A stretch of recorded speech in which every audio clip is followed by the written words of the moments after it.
तो राधे राधे बच्चों, मेरा नाम है सचिन और एक बार फिर आपका स्वागत है मेरे YouTube channel MG science academy में। तो यह है बच्चों पार्ट 8। पार्ट 7 में मैंने आपको क्या कराया था। पार्ट 7 में हम पढ़ चुके थे डिस्प्लेसमेंट रिएक्शन। डिस्प्लेसमेंट रिएक्शन क्या थी?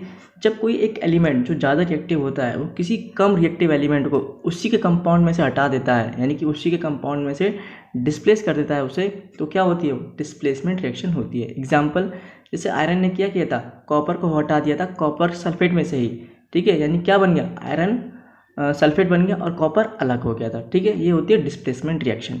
आज का हमारा जो टॉपिक है वो है डबल डिस्प्लेसमेंट रिएक्शन। क्या है? Double displacement reaction. नाम से ही पता चला डबल डिस्प्लेसमेंट, यानी क्या हो रहा है, वहाँ पे एक डिस्प्लेसमेंट हो रही थी, आयरन ने कॉपर को हटा दिया था सिर्फ, यहाँ पे क्या डबल डिस्प्लेसमेंट हो रही है, यानी दो लोगों की, दो एलिमेंट की पोजीशन आपस में चेंज हो रही है। दो एलिमेंट की पोजीशन क्या होती है, इसमें चेंज होती है। इसकी जो डेफिनेशन समझ लेते हैं पहले। होता क्या है, डबल डिस्प्लेसमेंट रिएक्शन वो रिएक्शंस होती हैं, इसे दो तरीके से कह सकते हैं। क्या? पहला तरीका ये है कि आप सिंपल सा कह सकते हो कि कभी भी जब दो कंपाउंड आपस में रिएक्ट करके दो नए कंपाउंड बनाते हैं, कभी भी जब दो कंपाउंड आपस में रिएक्ट करके दो नए कंपाउंड बनाते हैं, यानी कि कोई भी दो रिएक्टेंट आपस में रिएक्ट करके जब दो नए कंपाउंड बनाते हैं, उसे हम क्या कह सकते हैं, डबल डिस्प्लेसमेंट रिएक्शन कह सकते हैं। और दूसरे तरीके से ऐसे भी कह सकते हैं, जो कि ज़्यादा अच्छा है, कि वो रिएक्शन, जैसे डेफिनेशन दूँ तो those reaction in which two compounds reacts by an exchange of ions to form two new compounds. इसका मतलब क्या है कि वो रिएक्शन जिनके अंदर कंपाउंड क्या हो, आपस में रिएक्ट कर जाए, पर एक्सचेंज के द्वारा। किसके द्वारा? आयन एक्सचेंज के द्वारा, और दो नए कंपाउंड फॉर्म करे, वो भी क्या होती है, उसी को हम क्या कहते हैं, डबल डिस्प्लेसमेंट रिएक्शन कहते हैं। आप ये सोच रहे हो, नाम तो इसका डबल डिस्प्लेसमेंट है, पर कहीं पे इसमें डिस्प्लेस का यूज़ नहीं किया इस बार। पहले तो किया था, जब डिस्प्लेसमेंट रिएक्शन की थी उसमें तो साफ साफ बोलता कि इसने इसको डिस्प्लेस कर दिया।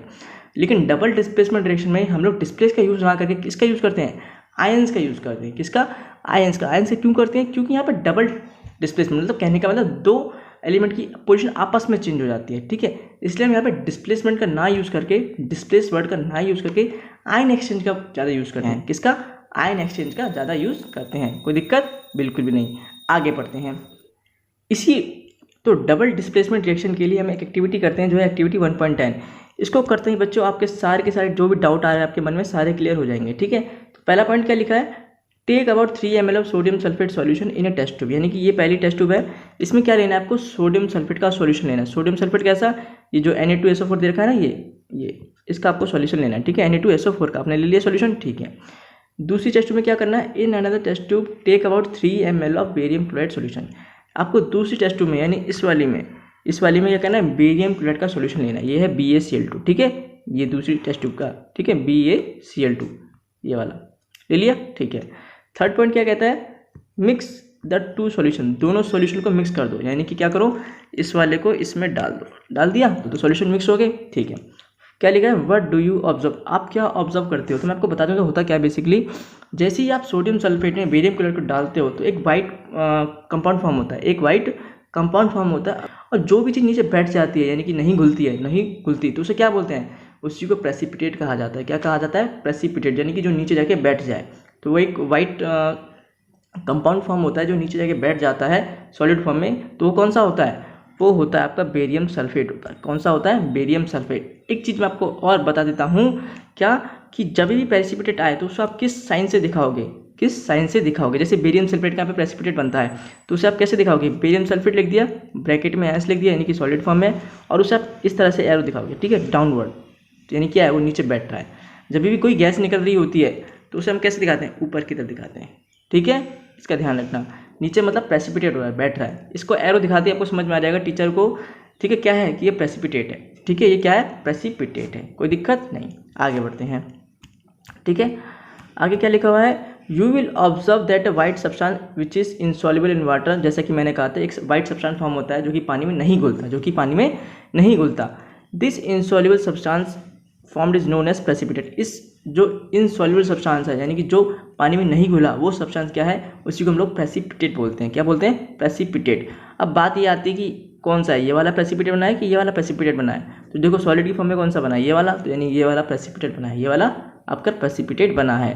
तो any reaction that a produce precipitate can be called a precipitation reaction, यानी किसी भी रिएक्शन में अगर प्रेसिपिटेट बनता है, किसी भी रिएक्शन में अगर प्रेसिपिटेट बनता है आपका तो उसे क्या कहेंगे आप? प्रेसिपिटेशन रिएक्शन कहेंगे। जैसे हमने 3 वर्ड इस चैप्टर में नए पढ़े हैं, एक एक्सोथर्मिक, अगर हीट रिलीज हो रही है तो उसे एक्सोथर्मिक रिएक्शन भी कह देते हैं, हीट एब्जॉर्ब हो रही है तो उसे एंडोथर्मिक रिएक्शन भी कह देते हैं। और इसी तरह अगर प्रेसिपिटेशन बन रहा है, अगर प्रेसिपिटेट बन रहा है तो उसे हम क्या कह सकते हैं? प्रेसिपिटेशन रिएक्शन भी कह सकते हैं। कोई दिक्कत यहाँ पे नहीं। अब बात आती है कि इसकी रिएक्शन बनी कैसे। अगर सोडियम सल्फेट अपने बेरियम क्लोराइड में डाल दिया, चलो करते हैं, इसको मैं थोड़ा साफ कर लेता हूँ। ओके, आगे, ठीक है, चलो बढ़ते हैं आगे। अब मेन चीज़ आती है कि इसकी रिएक्शन बननी कैसे। ओके, मैं आपको यही समझाता हूँ अब। तो होता क्या है बच्चों, देखो डबल डिस्प्लेसमेंट रिएक्शन के लिए हम ऐसा नहीं कहेंगे कि इसने इसको डिस्प्लेस कर दिया, उसने इसको डिस्प्लेस कर दिया, ऐसे नहीं कहेंगे। इसकी वजह हम क्या कहेंगे? आयन एक्सचेंज की बात करें। किसकी? आयन एक्सचेंज की बात करेंगे। चलो करते हैं। देखो सोडियम क्या होता है, पता ही सबको, पॉजिटिव चार्ज होता है। सल्फेट क्या होता है, सभी को पता है, नेगेटिव होता है। SO4 2 नेगेटिव बनता है, SO4 2 नेगेटिव बनता है। बेरियम पे पता है पॉजिटिव चार्ज होता है। क्लोरीन में पता है Cl- का चार्ज होता है, Cl- का चार्ज होता है।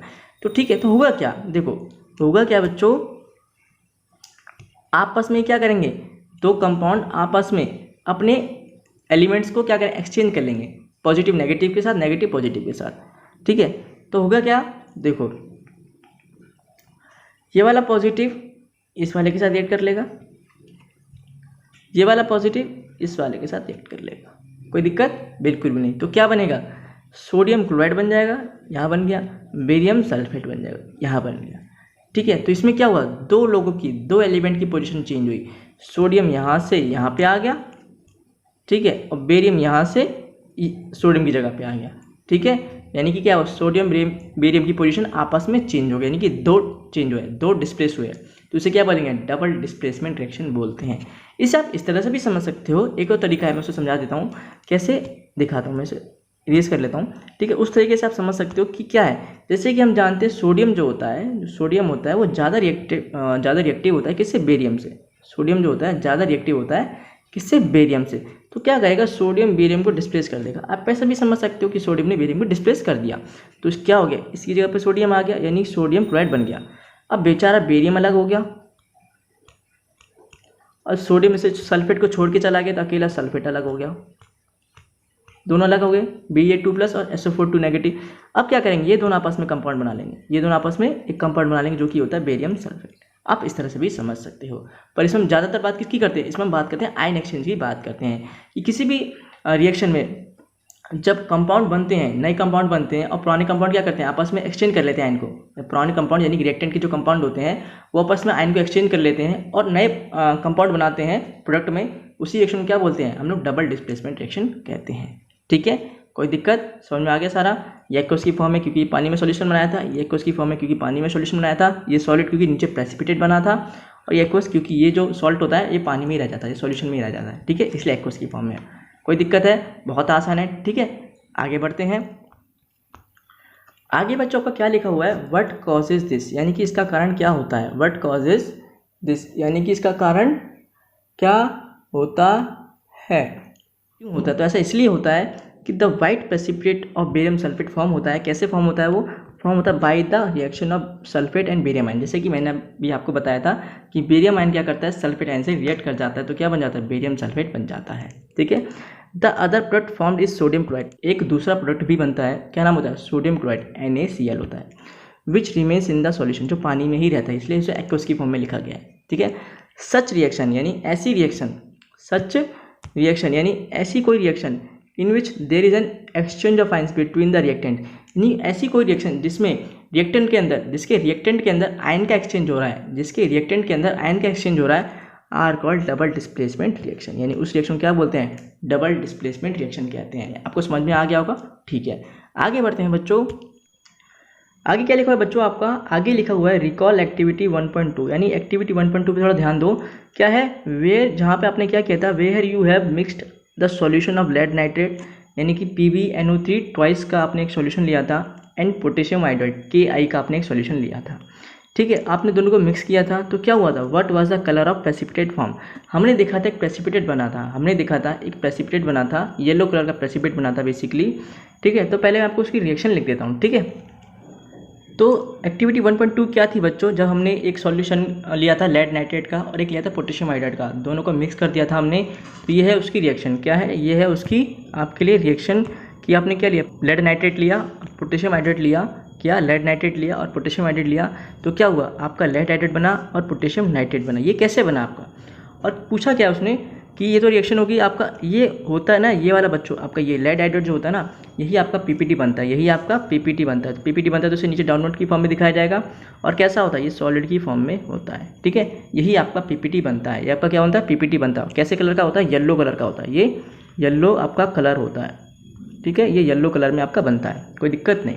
आगे क्या लिखा होता है, can you name the compound precipitate, हम बता सकते हैं क्या है वो, लेड हाइड्रेट है जो कि प्रेसिपिटेट बना था। आगे क्या पूछा है, तो सेकंड पॉइंट क्या कहता है बच्चों, आपसे कहता है right the balance chemical equation for this reaction. इस रिएक्शन के लिए आपको क्या करना है, एक बैलेंस केमिकल इक्वेशन लिखनी है, एक बैलेंस केमिकल इक्वेशन लिखनी है। तो इक्वेशन तो मैंने यहाँ पे लिख रखी है, पर आपको बैलेंस लिखनी है। हालांकि आपको बैलेंस केमिकल इक्वेशन स्क्रीन पे मिल जाएगी, पर मैं आपको यहाँ पे भी करके दिखा देता हूँ। ठीक है, तो कैसे करोगे बच्चों आप, देखो यहाँ पे लेड एक है, लेड एक है, ठीक है, पोटेशियम एक एक है, सिर्फ क्या क्या चीज़ में कमी है, नाइट्रोजन यहाँ पे 2 है, ऑक्सीजन 6 है, और नाइट्रोजन यहाँ पे 1 है और ऑक्सीजन 3 है, यानी कि आधा है। और एक चीज़ की और कमी है, आयोडीन यहाँ पे 1 है और यहाँ पे आपके राइट हैंड साइड में 2 है।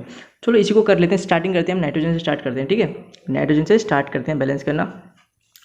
तो नाइट्रोजन यहाँ पे 2 है और यहाँ पे 1 है, तो यहाँ पे 2 लगा देते हैं। इससे क्या होगा बच्चों, आपका जैसे ही आपने यहाँ पे 2 लगाया, आपका नाइट्रोजन भी बैलेंस हो जाएगा और ऑक्सीजन भी बैलेंस हो जाएगा। कैसे, 9 2 है और ऑक्सीजन 6 है, और यहाँ पे भी देखो आप, यहाँ पे भी 9 2 हो गए, नाइट्रोजन 2 हो गए और ऑक्सीजन 6 हो गए। तो यानी कि आपने जैसे ही यहाँ पे 2 लगाया, आपका नाइट्रोजन भी बैलेंस हो गया और ऑक्सीजन भी बैलेंस हो गया। कोई दिक्कत आई, बिल्कुल भी नहीं। अब कहाँ कहाँ गड़बड़ होगी इसके करने से, पोटेशियम यहाँ पे 2 हो गए और यहाँ पे बेचारा एक है पोटेशियम, तो यहाँ पे भी 2 लगाना पड़ेगा, यहाँ पे भी आपको 2 लगाना पड़ेगा, लगा दिया। ठीक है, इससे आपका क्या क्या बैलेंस हो गया, फिलहाल लेड 1 है, लेड 1 है, नाइट्रोजन 2, ऑक्सीजन 6, पोटेशियम 2। पर क्या कम रह गया, क्या कुछ रह गया कमी, देखो अब आयोडीन की कमी लग रही थी एक बार को, 2 आयोडीन 2, और यहाँ पे भी कितने आयोडीन, 2 आयोडीन है। ये PbI2 बनता है, जो लेड हाइड्रेट बनता है ना आपका, ये PbI2 बनता है। ठीक है, PbI2 बनता है आपका, कोई दिक्कत नहीं। तो ये हो गया आपकी बैलेंस केमिकल इक्वेशन, कोई दिक्कत नहीं। अब क्या पूछता है बच्चों, थर्ड पॉइंट आपसे ये पूछता है, is this also double displacement reaction, क्या ये भी एक डबल डिस्प्लेसमेंट रिएक्शन है। तो मैं आपसे पूछता हूँ कि बताओ हाँ या ना, ये डबल डिस्प्लेसमेंट रिएक्शन है या नहीं है। तो आप कैसे कह सकते हो कि डबल डिस्प्लेसमेंट रिएक्शन है या है तो क्यों है, नहीं है तो क्यों नहीं है। ठीक है, तो मैं आपको बता देता हूँ बच्चों, कलर चेंज करते हैं 1 मिनट। ओके, देखो बच्चों, लेड पॉजिटिव चार्ज होता है, नाइट्रेट नेगेटिव चार्ज होता है, पोटेशियम पॉजिटिव चार्ज होता है, आयोडीन नेगेटिव चार्ज होता है। ठीक है, तो क्या करेगा बेसिकली, पोटेशियम हाइड्रेट के साथ चला गया और ये वाला पोटेशियम नाइट्रेट के साथ इसने रिएक्शन कर ली, यानी ये भी क्या है, आयन एक्सचेंज की बात हो रही है। यानी कि जब 2 कंपाउंड आपस में रिएक्ट करके, आपस में अपनी आयन एक्सचेंज करके 2 नए कंपाउंड बनाते हैं, तो क्या होता है, वो एक डबल डिस्प्लेसमेंट रिएक्शन होती है। क्या होती है, डबल डिस्प्लेसमेंट रिएक्शन होती है। कोई दिक्कत है आप यहाँ तक आपको, बिल्कुल भी नहीं। ठीक है, आगे बढ़ते हैं। तो बच्चों अब हम आते हैं अपने नेक्स्ट टॉपिक, जो कि है oxidation and reduction. Oxidation and reduction, इसकी हम बात करेंगे पार्ट 9 में। कम पढ़ना चाहिए लेकिन अच्छा पढ़ना चाहिए, तो आज हमने कम पढ़ा है पर कल ज़्यादा पढ़ेंगे। ठीक है, तो ऑक्सीडेशन रिडक्शन क्या होता है, इसकी हम बात करेंगे पार्ट 9 में। अब हमारे पास सिर्फ 2-3 टॉपिक रह गए हैं, एक ऑक्सीडेशन रिडक्शन और कोरोजन और एसिडिटी, ये सब कल हो जाएगा। और नेक्स्ट पार्ट में, उसके नेक्स्ट पार्ट में आपको सारे के सारे एक्सरसाइज के मैं आंसर कराऊंगा। ठीक है, यानी कि ये आपका 8वां पार्ट है, तो 9 10 लास्ट 11 तक आपका जाएगा। ठीक है, लास्ट 11 तक आपका जाएगा। ठीक है, कोई बात नहीं, कम का पढ़ो लेकिन अच्छा पढ़ो।